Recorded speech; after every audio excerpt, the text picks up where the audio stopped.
রব্বুল আলামিন দয়া করে মায়া করে মেহেরবানি করে আল্লাহ আমাদের আজকের ঈদের সালাতকে আপনি কবুল আর মঞ্জুর করে নিন। আয় আল্লাহ রব্বুল আলামিন মেহেরবানি করে আল্লাহ নামাজের পরে আল্লাহ আপনার বান্দাগুলো আল্লাহ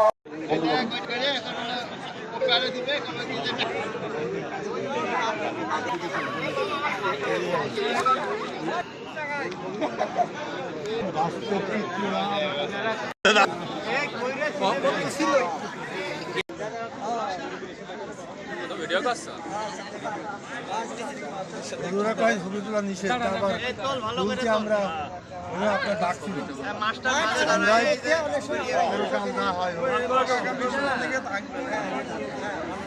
যাও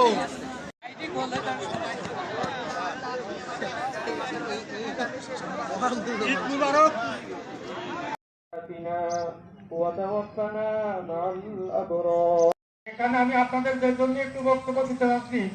যে আমাদের গোরস্থানের মুদ্রা মাটি দেওয়ার মতো বেশি আর জায়গা নাই, হয়তো আর 10-20টা মুদ্রা